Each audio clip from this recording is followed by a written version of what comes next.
Lembra-se de algo com clareza. Uma memória vívida, detalhes específicos. Já pensou nisso centenas de vezes ao longo dos anos.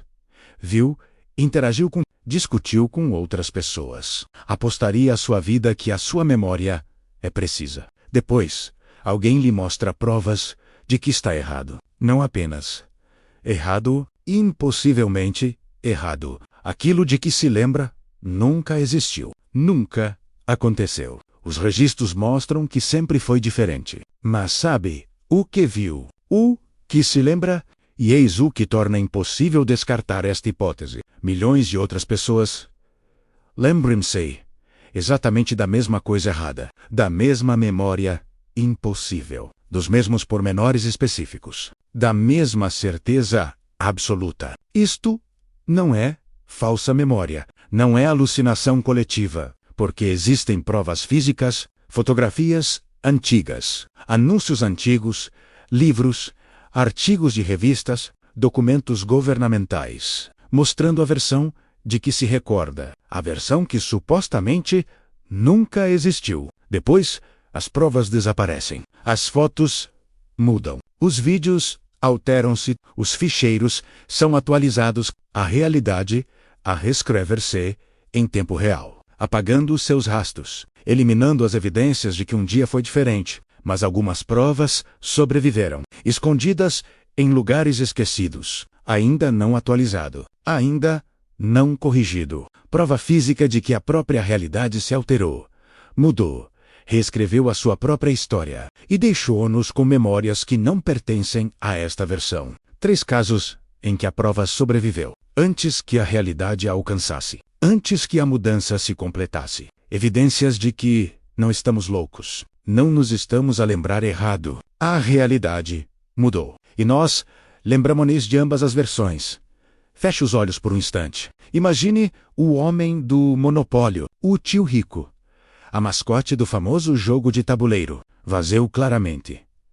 Cartola, bigode branco, smoking preto, bengala e monóculo, ou monóculo, lente única, aro dourado, sobre o olho direito, característica marcante da personagem, símbolo da velha aristocracia. Já ouviu milhares de vezes. Os memes usam. As fantasias de Halloween, incluindo personagens de paródia, copiam-no. O monóculo do homem do monopólio é tão icônico como o seu bigode, tão reconhecível como a sua cartola. Agora, abra os olhos. Observe uma caixa de monopólio. Qualquer edição. Qual cor, ano, qual país? O homem do monopólio não tem monóculo. Nunca usou um. Nunca teve um. Não está em nenhuma arte oficial. Não está em nenhuma peça do jogo. Não está em nenhum anúncio. Verifique todas as edições desde 1935 até a data. Sem monóculo, em lugar nenhum. A Hasbro confirma. O personagem nunca foi criado com um monóculo. Arquivos consultados, desenhos originais examinados, registros do escritório de patentes analisados, sem monóculo, em qualquer documentação. O homem do monopólio nunca usou um monóculo, mas lembra-se dele. Claramente, e milhões de outras pessoas também. Não se trata de uma vaga recordação. É uma memória específica e detalhada. As pessoas descrevem o monóculo com precisão. Aro dourado, geralmente sobre o olho direito, por vezes mostrado a ser ajustado, captando a luz, refletindo o tabuleiro do jogo. Utilizado em inúmeras paródias e referências, o senhor Monopólio a ajustar o seu monóculo enquanto conta dinheiro. Imagem clássica. Todos a conhecem, só que ela nunca existiu. A personagem nunca usou um monóculo em nenhuma função oficial, mas a memória persiste.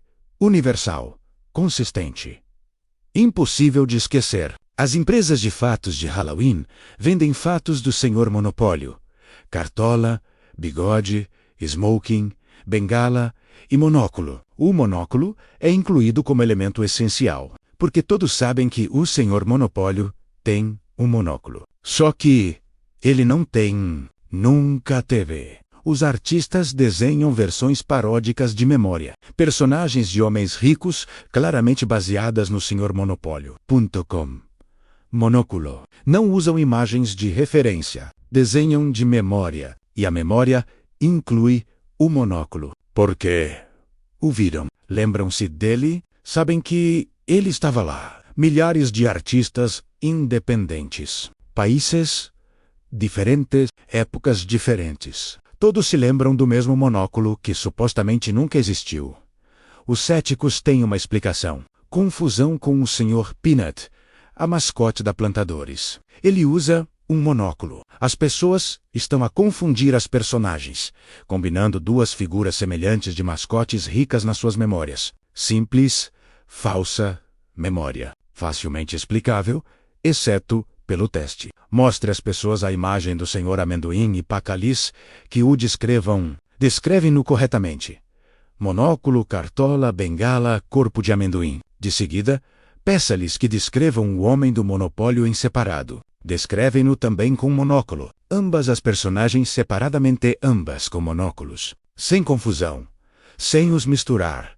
Lembrando-se de ambos distintamente, ambos com monóculos. Mesmo que apenas o Sr. Amendoim use realmente um. Outros sugerem o filme Ace Ventura, com Jim Carrey, a usar um monóculo na cena da paródia de Monopoly. As pessoas lembram-se da cena do filme e atribuem à personagem real do Monopoly. Mas o filme foi lançado em 1994. As pessoas nascidas depois de 1994 lembram-se do monóculo. Nunca viram Ace Ventura. Eram muito jovens, mas lembram-se claramente. O homem do monopólio usava um monóculo. A memória delas é anterior ao seu nascimento. Impossível, a não ser que a memória venha de outro lado. Uma fonte diferente. Uma realidade diferente. As provas físicas aparecem em lugares inesperados. Anúncios antigos de paródia. Produtos falsificados dos anos 90.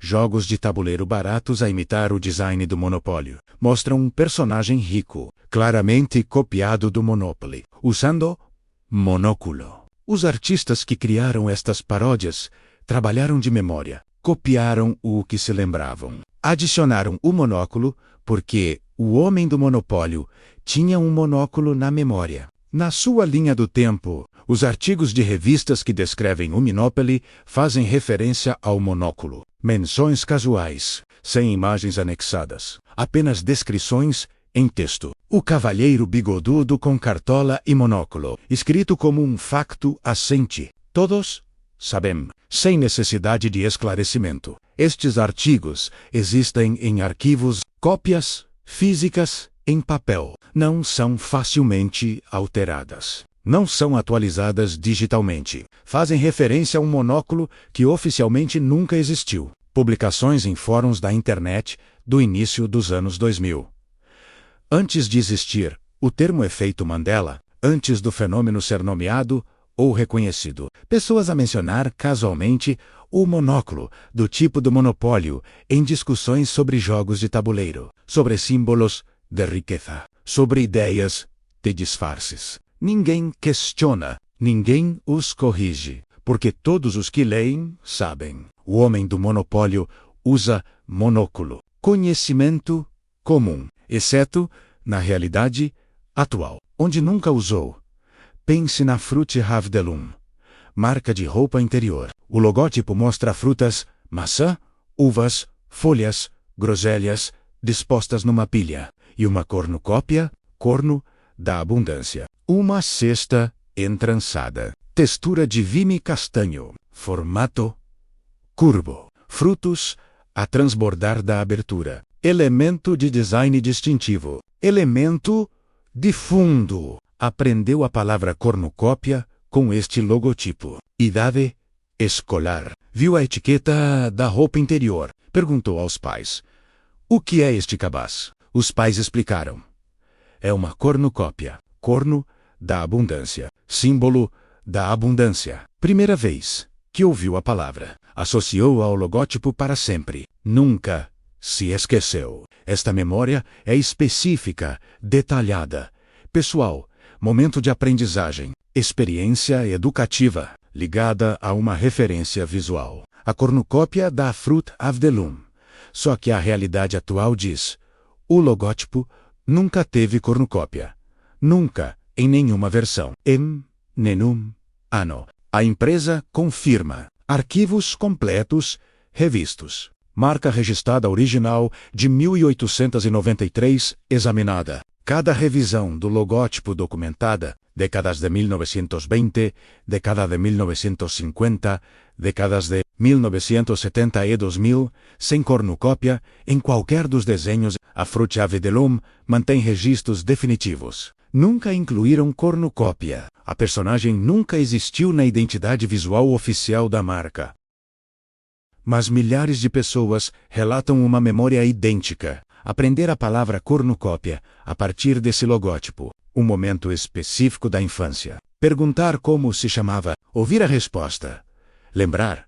Esta memória é impossível se o logótipo nunca tivesse tido uma cornucópia. Como é que milhares de crianças ao longo de décadas aprenderam a mesma palavra a partir do mesmo objeto inexistente? Famílias diferentes, regiões diferentes, anos diferentes, todas a perguntar sobre a cornucópia no logótipo da Fruit of the Loom.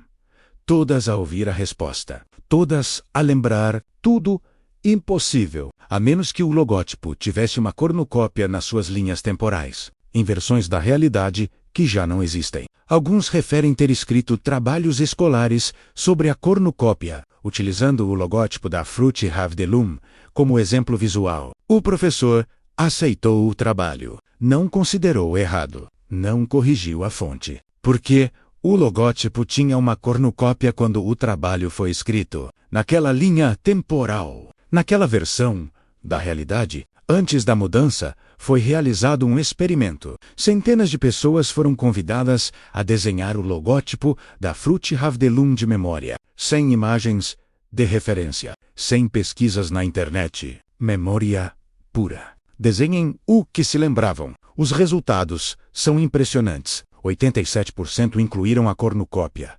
Desenharam-na detalhada, precisa, textura de cesto entrançado, cor castanha, formato de corno curvo, abertura no topo, frutos dispostos dentro e transbordando, não um vago borrão, não uma cesta aleatória, formato específico de cornucópia, consistente em todos os desenhos, artistas que nunca se encontraram, países diferentes, origens diferentes, todos a desenhar a mesma cornucópia, mesmo design, mesma posição, mesmos detalhes de memória. Memória de um logótipo que supostamente nunca existiu desta forma, mas existia nas suas mentes. Clara o suficiente para desenhar, específica o suficiente para reproduzir, consistente o suficiente para combinar com milhares de outros desenhos. Isto não é falsa memória. A falsa memória é vaga, inconsistente. Isso é detalhado, preciso, universal, impossível sem uma fonte visual real. Os resíduos físicos sobrevivem em lugares estranhos. Registro de marca da década de 1970, descoberto. Empresa diferente. Produto paródico sem relação com a Fruit of the Loom.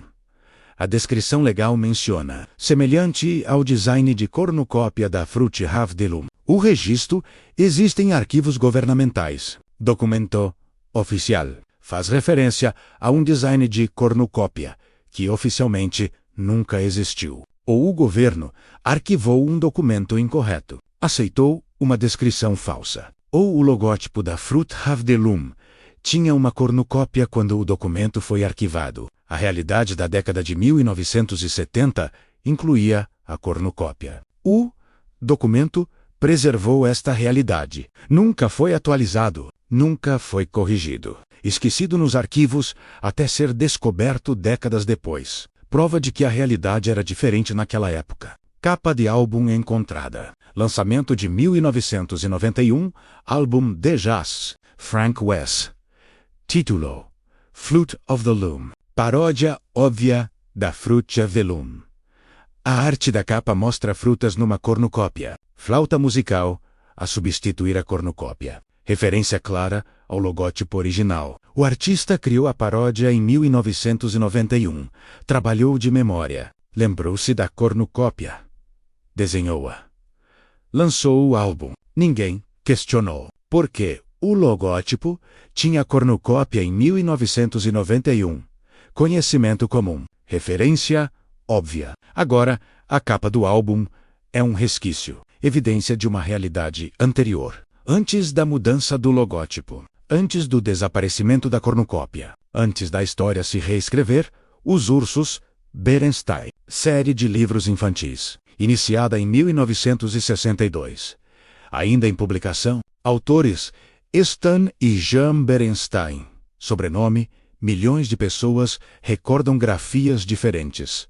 Berenstein e não Einem Berenstein. Isto não é um erro de leitura casual. É uma memória definitiva. Pessoas que leram centenas destes livros possuem coleções completas. Liam para crianças. Liam quando crianças. Lembram-se da grafia claramente. Ursos.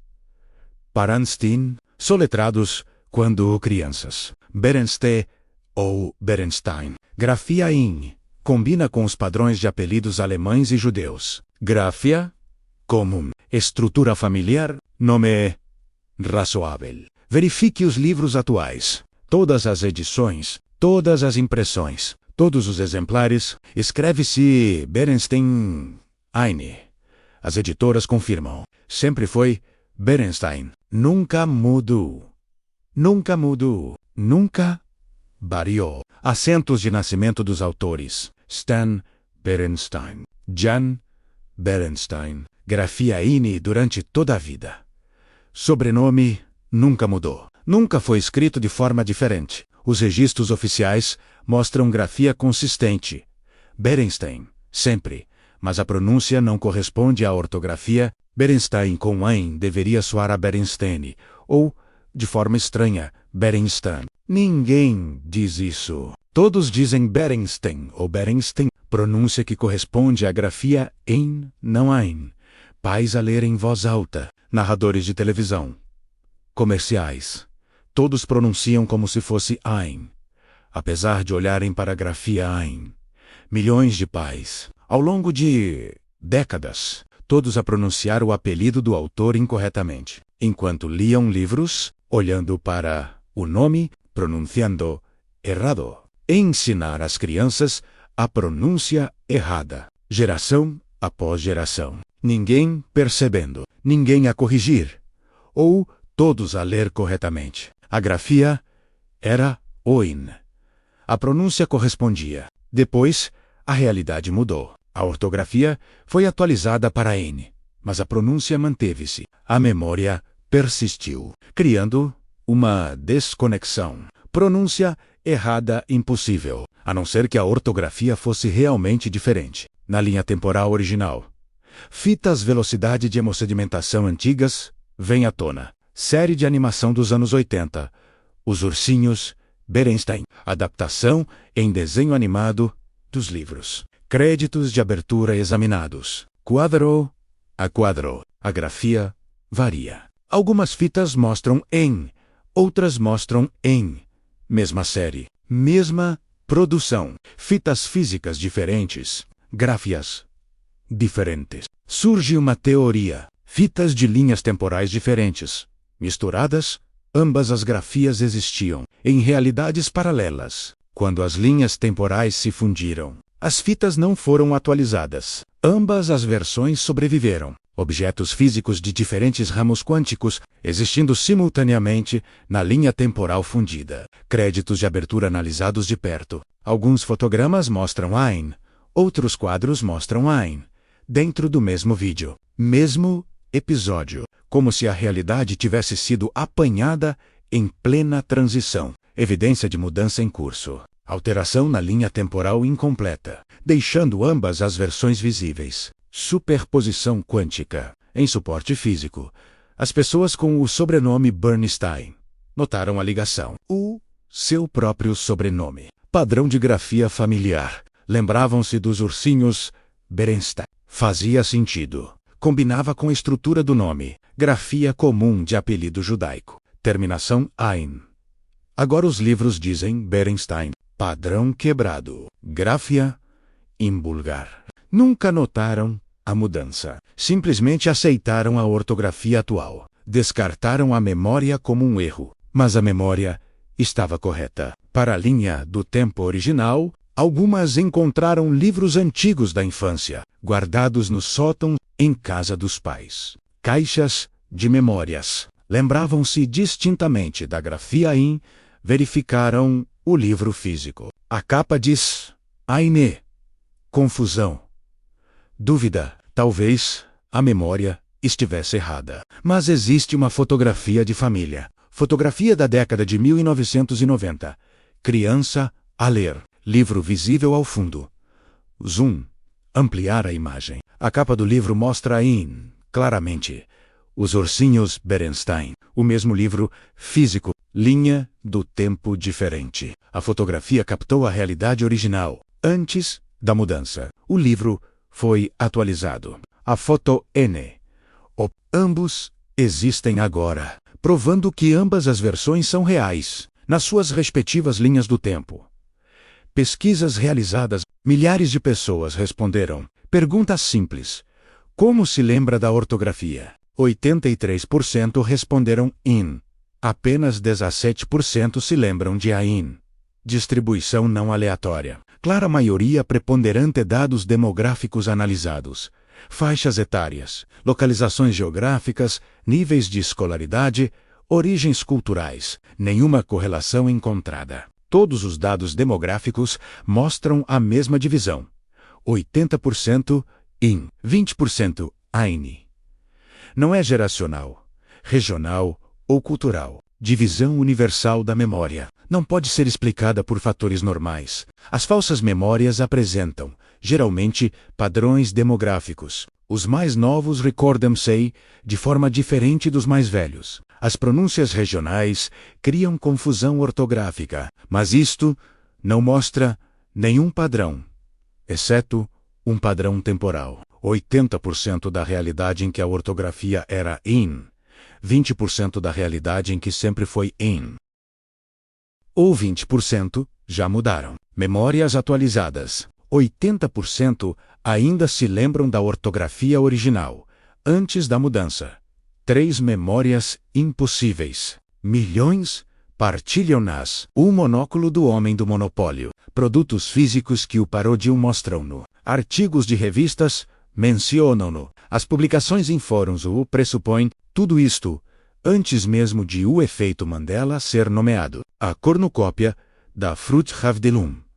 Milhares aprenderam palavras com ela. Os documentos governamentais a mencionam, capas de álbuns parodiam-na. Tudo a provar que ela existiu algures. A grafia dos ursinhos Berenstein. 83% recordam-se do AIN.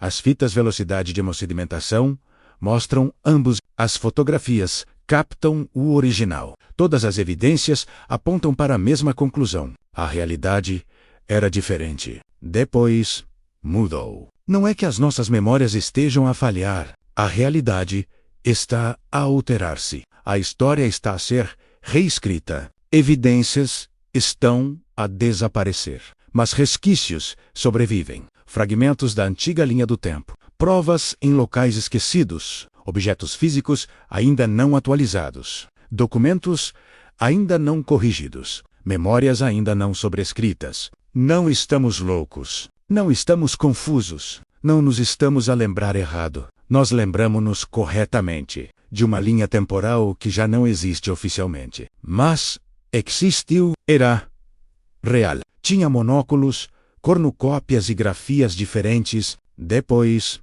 mudou. Se fundiu. Mudou.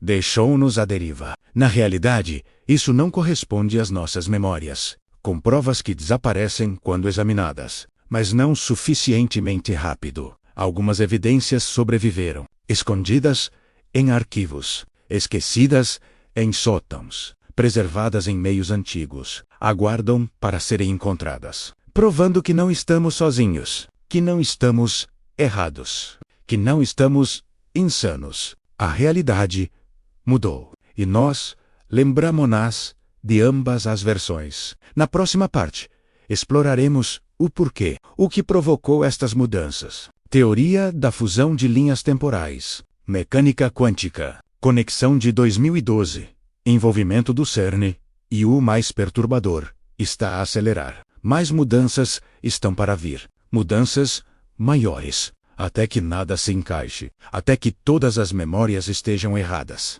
até que não possamos confiar em nada, nem mesmo em nós próprios. A mecânica quântica explica o impossível como algo normal, e o Everett propôs a interpretação de muitos mundos em 1957. Cada evento quântico cria uma ramificação. Cada decisão divide a realidade. Você escolhe café. Noutro universo, escolheu chá. Ambas as versões são reais. Ambas acontecem. Infinitas linhas temporais existem simultaneamente paralelas, separadas, nunca interagindo. Só que interagem. Flutuações quânticas. Ocorrências raras. As barreiras das linhas temporais enfraquecem. Duas realidades semelhantes colapsam. Fundem-se. Os detalhes reconciliam-se. A maior parte das coisas é idêntica, mas pequenas variações sobrevivem. A grafia difere. Os logótipos mudam. Detalhes menores não coincidem. A sua consciência retém memórias de ambas as linhas temporais. Cria dissonância cognitiva. Efeito Mandela. Não é uma memória falsa. É uma memória verdadeira de uma linha temporal diferente. Viu? A grafia Eng. Na sua linha temporal original, agora existe na linha temporal fundida, onde é em. Ambas as versões eram reais. Ambas existiram. Agora, apenas uma se mantém. Mas a sua memória recorde-se de ambas, 21 de dezembro de 2012. Data final do calendário Maia. O apocalipse previsto nunca aconteceu. O mundo não acabou visivelmente, mas algo mudou. Um aumento massivo de relatos do efeito Mandela após essa data. Os raros casos isolados anteriores a 2012 foram descartados. Os casos explosivos e generalizados posteriores a 2012 foram inegáveis. Ocorreu um evento de convergência temporal. Múltiplas realidades fundaram-se naquele dia. 1.000 milhões de pessoas, subitamente, numa realidade ligeiramente diferente. Pequenos detalhes distorcidos. A maioria das coisas iguais. 2012 não foi o fim do mundo. Foi o fim da separação das linhas temporais. Barreiras quânticas colapsaram. Universos fundiram-se. O calendário Maia previu isso. Não foi destruição física, reestruturação da realidade, mudança dimensional. Todos saltaram. Sem saber. Shem. Escolher. A única evidência são as memórias. Memórias que não correspondem à realidade atual. Objetos que não estavam lá. Acontecimentos que aconteceram de forma diferente. Tudo apontar para o mesmo momento. Dezembro de 2012. Quando a realidade mudou. O grande colisionador de hadrões LHC foi ativado em 2008. O acelerador de partículas mais potente alguma vez construído. Instalação do CERN. Na Suíça, colidindo partículas próximas da velocidade da luz, criando condições exóticas, testando a física fundamental. Cientistas alertaram para os perigos. Buracos negros. Matéria estranha. Destruição do universo. Algo pior. A própria realidade a fragmentar-se. A teoria das múltiplas linhas temporais sugere que o LHC abriu buracos entre universos paralelos, enfraquecendo as barreiras quânticas. Começou pequeno. Cresceu com as experiências. Grande atualização em 2012. Colisões de energia mais elevada. Ao mesmo tempo que o efeito Mandela explodiu.